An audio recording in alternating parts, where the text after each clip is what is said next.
du Venezuela également. Dans les patineurs amenés par Yann, il y a Alexander Batistas, qui est un patineur également très rapide.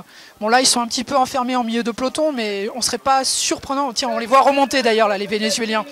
Ils remontent tranquillement vers l'avant. À mon avis, ils risquent d'avoir un coude à coude. Ils sont quand même 3 là sur la course. Ça bouge beaucoup dans la course quand même. Et puis on a une équipe EOSkate qui est assez impressionnante. Donc des Vénézuéliens qui sont... oh là là, un petit coup de chatouillage là en plein cœur du peloton. On est en train de se distribuer quelques tartes à plus de 40 km/h. On est à 42-43 km/h. Ça va hyper vite dans le peloton. Visuellement, à l'écran, sans doute, vous êtes en train de vous en rendre compte. Et Yann Guyader, le quintuple champion du monde, le français, est en tête pour le moment. On a eu du mal à apercevoir Alexis Contin. Moi, je le vois pas pour le moment à l'écran. Si, il est à l'extérieur. Ça va, Alexis. Me semble être de la partie. Alexis est plutôt bien placé. On a fait le tour encore. Dans les coureurs de Windress, il y a quand même Brian Lépine qui est bien calé. Là, on le voit en 3e position. Il est collé à Yann Guyader. Ouais, complètement. Avec Alexis Contin dans sa roue juste derrière sur l'extérieur. C'est pas Guillaume de Malvoux, il me semblait. Ah, peut-être, ouais. Ou, moi, je verrai Alexis Contin là sur l'extérieur. Oui, c'est Alex, c'est Alex. Alexis Contin, effectivement. Ouais. Donc voilà, les Français sont vraiment très nombreux à pouvoir prétendre aller chercher les 5 premières places. On pourrait s'attendre à des surprises en fin de course. En fin de course, ouais, mais on a quand même un choc entre les deux quintuples champions du monde parce qu'on a parlé évidemment de tout ce peloton, de ces beaux champions du monde, mais les deux meilleurs sur le papier, comme sur le terrain tout à l'heure lors de la première étape, ça a été Alexis Contin qui a fait 2e, qui a réfugié à la glace maintenant, mais quintuple champion du monde lui aussi, et puis ça a été Yann Guyader qui l'a emporté tout à l'heure. On a senti les garçons qui n'avaient pas exprimé encore la pleine mesure de leur talent. Bah voilà, Alexis Contin, le numéro 83. On connaît justement la capacité d'Alexis à monter progressivement en puissance, comme il l'a toujours fait aux 3 pistes. Regardez, petite démonstration sympathique d'Alexis qui nous a proposé quintuple champion du monde, réfugié à la glace dès lors et qui prépare les Jeux Olympiques de Sochi en 2014. Superbe démonstration. Et qui sait qui va à la chasse? Il a fait le choix de s'extirper. Et c'est Yann Guyader qui part à la chasse avec son dossard numéro 43 qui, regardez, avec 3 coups de patin, vient de dire à son collègue Alexis Contin: t'es gentil, t'es mignon, il y a les caméras qui sont en train de filmer, je vais pas te laisser partir comme ça, bim, je reviens sur toi rapidement. Peut-être tentative de contre derrière du Venezuela. J'ai l'impression qu'on est en train de contrer. Non, c'est l'équipe EOSkate qui est en train de contrer derrière pour dire bah mon petit Alexis Contin, t'as voulu faire le cacou, mais sache que nous derrière on est capable de contrer, que ça risque de te faire mal aux jambes. Bah voilà, la bagarre est bel et bien lancée, Alex, on l'a dit. Les deux meilleurs patineurs sont sans doute français dans cette équipe. Oui, certainement, sans aucun doute. Alexis a tout intérêt à laisser rouler quand même le team EOSkate et à se garder pour les derniers tours et à placer ses capacités d'accélération. Il a quand même un finish qui est peut-être un petit peu plus tranchant en ce moment que Yann Guyader. Et voilà Kozil, tu en parlais tout à l'heure du Colombien Kozil qui est multiple fois champion du monde et qui est surtout champion du monde du 300 mètres, qui vient de coller une petite accélération et qui vient de rentrer tranquillement sur la contre-attaque des EOSkate. Tu en parlais tout à l'heure, on vérifie ça en image et dans l'action de la course finalement. Les athlètes dont on est en train de parler sont en train de s'illustrer. C'est vraiment l'apanage des Sud-Américains, cette capacité à accélérer en quelques foulées. D'ailleurs, on le voit bien, il n'y a pas que la Colombie qui va chercher, on a le Venezuela en tête. Les Colombiens, les Vénézuéliens, ils ont cette capacité à circuler rapidement dans le peloton, à se mettre tout de suite aux avant-postes et à faire la différence en 3-4 coups de patin. Eh ben on va le voir. Merci Alex pour cet éclairage attentif en tous les cas. Rapide, alors c'était un peu moins people tout à l'heure que pour les féminines effectivement. Mais on peut en trouver effectivement, mais on préfère les garder pour nous parce qu'on connaît bien les dossiers sur les garçons. Un éclairage attentif sur tous les pensionnaires de cette catégorie. Merci en tout cas Alex, qu'on retrouvera demain pour d'autres témoignages, d'autres informations. Alex, que vous retrouvez, que vous lisez évidemment sur rollerenligne.com, la plateforme d'information du roller skating en France. Y en a-t-il d'autres? Question est lancée, la réponse est toute trouvée. Ça pourrait presque faire un slogan pour toi, ça. Tiens, dis donc. Question lancée, réponse trouvée. La course bat son plein. Alors, contrairement aux catégories précédentes et notamment chez les féminines où on avait assisté à une course relativement attentiste, chez les garçons on n'a rien attendu du tout, on est en train de s'envoyer des mines comme on dit familièrement dans le jargon, avec Brian Lépine qui vient de se porter aux avant-postes, l'équipe EOSkate qui est toujours bien regroupée là-bas derrière, l'équipe EOSkate qui est en train de... la chute à la sortie du virage, alors qui est pris dans la chute? On va essayer de regarder tout de suite, est-ce que les favoris sont pris dans la chute? Non, Alexis Contin est toujours là, Yann Guyader est toujours là aussi, pas de patineur d'EOSkate, chute sans gravité, c'est l'un des membres de la team Fratelli qui vient de tomber. Deux patineurs embarqués dans une chute à la sortie du virage qui se sont passés et qui s'est passé en dehors de l'écran. La cloche qui retentit donc avec une course qui est partie tambour battant. Croyez-moi, j'espère que vous avez la sensation là-bas de l'autre côté de votre écran parce qu'ici, c'est hyper impressionnant ce qui est en train de se passer. On a des patineurs qui sont en train d'évoluer facilement à plus de 40 km/h et qui sont en train de se chatouiller, qui sont en train de se regarder, qui sont en train de se mettre quelques estocades. Et croyez-moi, on les connaît, on les voit. Ils sont en train de se jeter quelques petites œillades, quelques petits coups d'œil, histoire de savoir comment et tout à chacun est en train de se porter dans cet exercice. Ça va aller vite, ça va aller très très vite et cette course, croyez-moi, va passer très très vite. Et on s'aperçoit aussi que la famille EOSkate est au grand complet. Nolan Bediaf se porte aux avant-postes et que plus que jamais, nos deux favoris, nos deux Français, nos deux quintuples champions du monde, 10 titres de champions du monde à eux deux. Ils ne sont pas que Français, ils font partie des meilleurs patineurs au monde et vont s'affronter dans cet exercice. Et ils sont aux avant-postes. Yann Guyader et Alexis Contin sont bel et bien parmi nous.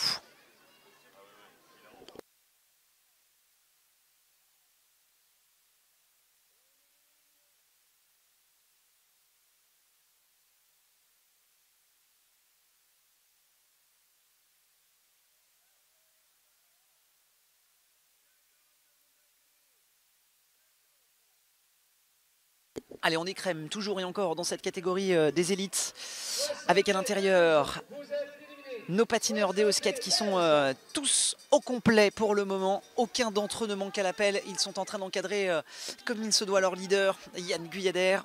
Alexis Contin, le français, à l'extérieur pour le moment, qui fait pas mal du travail. Voilà, on le voit bien là à l'écran derrière Brian Lépine en troisième position sur l'extérieur de la piste.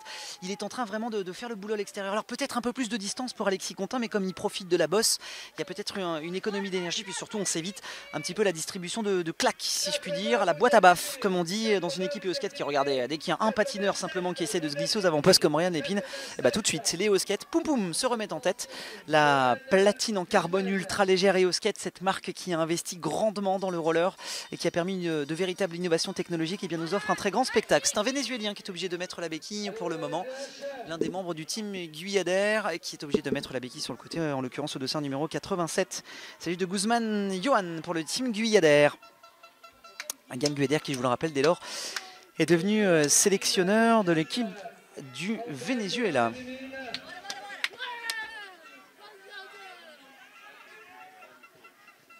Allez, en tête de la course, EOSkate, toujours et encore, Nolan Bediaf, dont on chantait les louanges tout à l'heure avec son dossard numéro 38.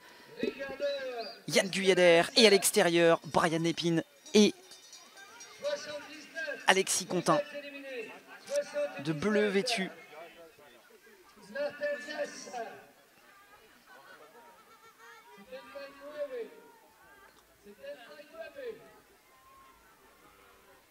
Allez, ça commence à s'écrémer un petit peu dans le peloton. Tout à l'heure, on avait vu un paquet qui était extrêmement massif et qui était très très fourni. On est en train de se rendre compte que c'est un petit peu moins fourni dès lors. Le dossard numéro 55, c'est Kozil qui est toujours de la partie. Lui qui est un formidable sprinter qu'on connaît un petit peu moins fondeur, hein. Qu'on se le dise, soyons tout à fait honnêtes. Kozil, on sait que sur une grande première moitié de course, fera forcément l'affaire et sera de la partie. Ce sera un petit peu plus compliqué pour lui sur la deuxième moitié de course. 38, le dossard, c'est toujours Nolan Bediaf qui fait son job de coéquipier de bien belle manière. Un patinage que j'aime beaucoup, hein, chez Nolan Bediaf, concentré, fluide, très posé. Le dossard numéro 40 qui se porte aux avant-postes. Là, c'est Giacomo. Non, c'est Elliot, c'est son frère. Elliot Concu, l'Italien qui est en tête pour le moment. Nolan Bediaf en deuxième position. Le dossard numéro 39, Cabello Pacci.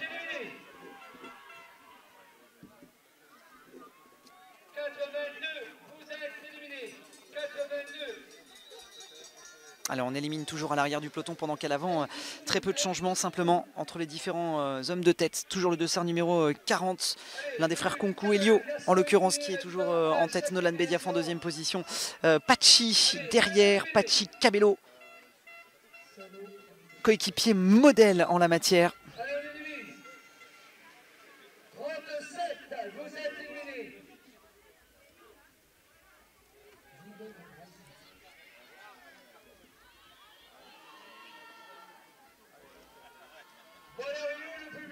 Allez, EOSkate toujours en tête, c'est qui mène les débats de main de maître derrière. Ça devient de plus en plus difficile pour les patineurs de contester la suprématie, en tous les cas tactique, de la famille EOSkate, qui est au grand complet puisqu'on a 5 patineurs en tête, 6 patineurs en tête, et les 6 patineurs sont tout simplement des EOSkate. Seul peut-être Alexis Contin arrive à se glisser en 6e position, et encore un Alexis Contin qu'on voit extrêmement patient dans cette épreuve et qui a décidé effectivement de laisser travailler la famille et l'équipe EOSkate, et qui va peut-être tenter sa chance un peu plus tard dans la course, même si on l'a vu porter une petite estocade pour essayer de tester ses partenaires tout à l'heure et savoir s'ils en avaient un petit peu sous la pédale. Et puis on a vu tout de suite évidemment Yann Guyader à lui répondre quasiment immédiatement après cette première attaque qui a été portée. EOSkate devant aux avant-postes avec 6 patineurs, Alexis Contin qui qui est juste derrière et qui est en train de surveiller. Puis on a un petit Colombien Kozil également qui vient se greffer parmi tout cela.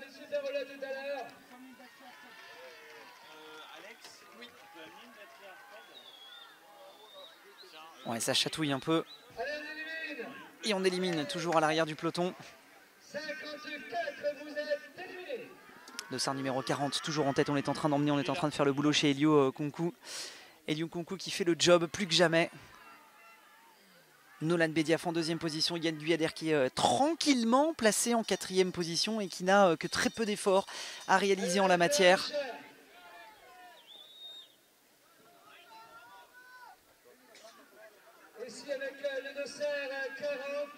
Ah, ça bouge pas beaucoup en tête de la course, hein. C'est difficile d'aller déloger la grande équipe Eosket qui s'est placée, mais alors de la plus belle des manières possibles. Eosket qui est en tête pour le moment et qui maîtrise le peloton parfaitement. Notre ami Alexis Contin qui lui aussi essaie de profiter un petit peu du travail de la team Eosket en se plaçant en 4e, 5e position. Voilà, on voit Alexis Contin qui est en train de faire l'extérieur gentiment mais sûrement et qui essaie de se glisser à la 3e position. Alexis Contin qui va peut-être d'ailleurs aller chercher la première place. Non, Alexis qui tranquillement vient se glisser en plein cœur de l'équipe Eosket. Est-ce que l'équipe Eosket va le laisser faire pendant longtemps? Ça m'étonnerait, rien n'est moins sûr. Les 3 premiers patineurs sont Eosket en 4e position, Alexis Contin juste derrière lui, Guyader, Contin, Guyader, voilà les 2 patineurs qu'il va falloir surveiller. Contin, Guyader portant le dossard numéro 83 et 42, Contin, Guyader en plein cœur du peloton. Les Vénézuéliens essaient d'attaquer par l'intérieur mais c'est difficile pour eux face à une équipe aussi soudée et regroupée que sont les Eosket.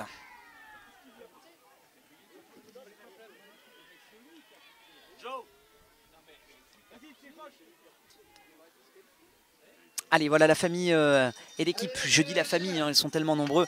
Famille Eosket qui est en tête pour le moment. Les 6 patineurs qui continuent de faire leur boulot.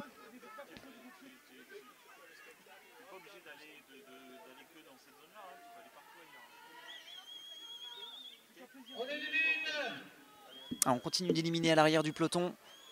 Toujours et encore. Eosket qui continue de faire le job. Alexis Contin sur l'extérieur qui était bien proche hein, quand même là sur ce coup-là. Ça va être un petit peu chocolat, comme on dit, hein, pour notre ami Alexis Contin.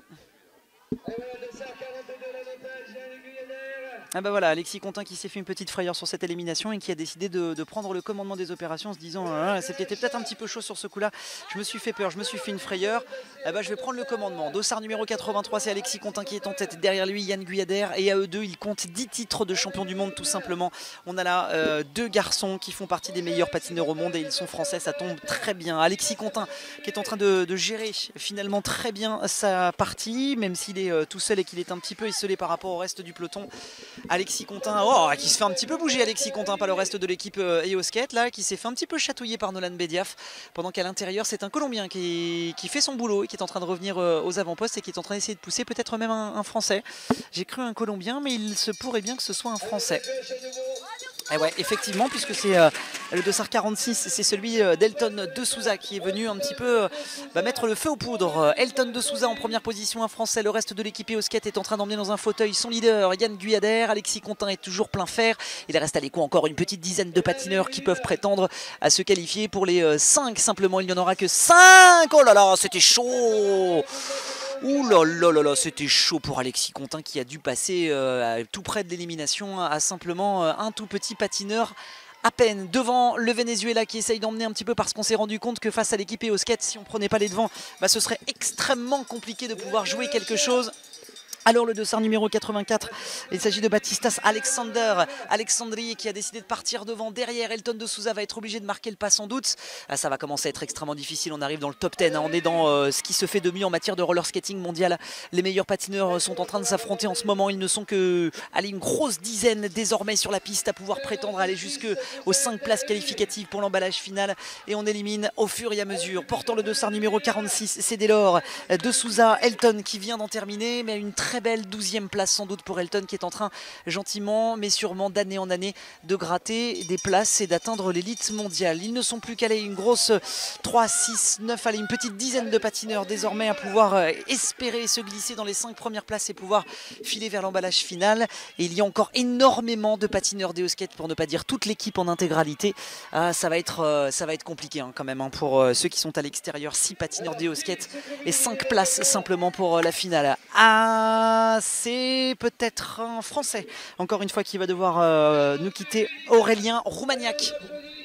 Belle performance également d'Aurélien Roumaniac, hein. D'ailleurs les applaudissements des spectateurs sont nourris à son égard et qui rentre dans le cercle très fermé des 10 derniers patineurs dans cet exercice où on a des titres de champion du monde à l'appel. Alors on est en train de râler, j'aperçois le Colombien Giacomi Concu qui est en train de râler et qui lève les bras au ciel. Pedro Cozil qui est en train de râler auprès du corps arbitral en disant mais il n'y a pas moyen de rentrer dans l'équipe EOSket. C'est la raison pour laquelle Alexis Contin a décidé de se porter aux avant-postes. Voilà donc en première position Alexis Contin, le Malouin qui est en première position. Derrière lui, il est en train de le suivre comme son ombre. Il s'agit de Yann Guyader à eux deux. Il compte 10 titres de champion du monde. L'attaque par l'intérieur du Vénézuélien qui vient pousser un petit peu avec l'épaule. Vous l'avez vu à l'écran. Petite attaque qui a été faite entre Alexis Contin et le Vénézuélien. Mais rien n'est bien grave. Alexis est bien posé sur ses patins, les deux mains dans le dos. On a l'impression qu'il est extrêmement serein. Sérénité également sur le visage de Yann Guyader. Vous le voyez à l'écran aussi. Yann qui semble très très bien. Et Alexis Contin également. Le reste de l'équipe EOSket est en train d'un petit peu marquer le pas. Et c'est Nolan Bediaf qui est juste derrière son capitaine. Un Vénézuélien qui emmène derrière Alexis Contin et Yann Guyader en troisième position. La fin et le dénouement final est proche dans cet exercice de la catégorie des élites et ça promet un final absolument de toute beauté avec sans doute ce qu'on espère de mieux et ce qu'on apprécie de mieux, c'est-à-dire un final enlevé entre Yann Guyader et Alexis Contin et ça va se jouer à l'extérieur dans la cuvette et dans l'incurvé. Amateur de roller skating de vitesse, vous allez être sans doute servi par un superbe sprint à l'arrivée où on sent voilà, les esprits qui sont déjà tournés vers l'arrivée, hein. On sent Alexis Contin très concentré, on sent Yann Guyader qui est déjà en train de préparer son coup. Alexis Contin en première position, Yann Guyader qui regarde derrière pour savoir s'il reste encore pas mal de patineurs à éliminer, combien de coéquipiers lui restent encore avec lui, mais là les coéquipiers ne servent pas grand chose. Julien Levrard qui est en train un petit peu d'accuser le pas, Julien dont on n'a pas beaucoup parlé sur cette course, le dossard numéro 43 qui est en train de porter son effort sur l'extérieur pour essayer sans doute d'être le tout dernier coéquipier EOSket à pouvoir réussir à se glisser dans l'emballage final, puisque je vous rappelle que 5 d'entre eux simplement pourront prétendre au sprint final. Et Juju Levrard, ce sera chaud pour Julien Levrard. Ah là là, ce sera un peu compliqué pour lui, hein. Même s'il va devant Julien Levrard et qui porte une petite estocade, ce sera sans doute lui, le dossard numéro 43 qui va devoir marquer le pas. Ouais, c'est d'ailleurs pour ça que Julien l'avait bien compris, qu'il était éliminé. Il a décidé de mettre un petit coup d'accélérateur histoire de faire mal au Kanaki, aux derniers adversaires qui restent. Alors celui qui est en position inconfortable pour le moment, c'est Alexis Contin. Alexis Contin qui 1, 2, 3, 4, 5, 6 patineurs, c'est la dernière élimination. Et voilà Alexis Contin qui a très rapidement compris qu'il ne pouvait pas rester à cette place-là et que ça n'était pas possible. Le peloton est emmené par Yann Guyader. C'est la dernière élimination sur la ligne. Qui sera le dernier éliminé? Qui sera le dernier à sortir? Et c'est un pensionnaire de l'équipe EOSket. Voilà, le sprint est quasiment lancé entre les patineurs et c'est Yann Guyader qui est en tête pour le moment. Alexis Contin qui réussit parfaitement à se glisser dans sa roue. Yann Guyader qui va lancer le sprint au prochain passage sur la ligne. Et bien ce sera l'arrivée. Yann Guyader qui est complètement à l'extérieur. Alexis Contin qui prend sa roue. Nolan Bediaf qui est en troisième position. C'est Yann Guyader qui est en tête pour le moment. Le sprint est lancé entre ces deux patineurs. 10 titres de champion du monde. Yann Guyader qui est en tête avec 2 mètres d'avance. Alexis Contin qui est en train de pousser, mais Nolan Bediaf pourrait bien créer la surprise. Nolan Bediaf attaque par l'intérieur. Nolan Bediaf va réussir à attaquer Alexis Contin. C'est la surprise qu'on attendait de Nolan Bediaf, mais Alexis Contin ne s'est pas laissé compter. Alexis Contin va revenir. Oh la chute de Nolan. Oh la chute malheureusement de Nolan, mais qui va réussir à sauver sa troisième place. Oh c'est dommage. Oh quelle arrivée. Quelle finale de Nolan Bediaf qui a tenté d'attaquer, on l'avait senti, on vous l'avait dit, qui a tenté d'attaquer la suprématie d'Alexis Contin, qui a tenté de créer la surprise. Il a tout essayé Nolan Bediaf dans la limite de ce qui lui était permis. Il n'a pas fait de faute alors que tout le monde aurait sans doute succombé à la tentation de prendre Alexis Contin par les hanches. Et Nolan non, a préféré chuter à presque 50 km/h mais a respecté totalement les règles et sauvant ainsi sa troisième place. Quelle arrivée magnifique proposée par Yann Guyader qui a maîtrisé son affaire comme à chaque fois avec 2 mètres à l'arrivée. Alexis Contin a résisté face à l'armada EOSket et derrière la surprise Nolan Bediaf qu'on attendait, dont on avait beaucoup parlé, chose promise, chose due. Quelle arrivée, quelle finale, quel finish pour cette dernière course de la journée ici à Valence d'Agen. Alors que c'était beau, oh c'était magnifique, vraiment c'était beau.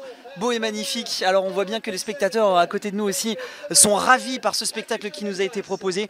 On a assisté à un grand moment des 3 pistes à l'instant. On a peut-être assisté même, vous savez, à une forme de passe d'armes entre les grands et les petits, c'est-à-dire entre ceux qui sont 10 fois champions du monde, que sont Alexis Contin, que sont Yann Guyader, et puis la relève, et qui est celle de Nolan Bediaf, qui nous a vraiment ravis sur ce coup-là. Nolan Bediaf qui est 8e place, ce qui nous donne donc un classement général pour le moment provisoire et qui va sans doute nous conduire vers un Nolan Bediaf qui va peut-être grimper sur la 3e marche du podium au classement général provisoire. En tous les cas, il est 3e de cette étape. Allez, on va profiter de ces derniers instants juste avant qu'on enlève les barrières, juste avant qu'on retire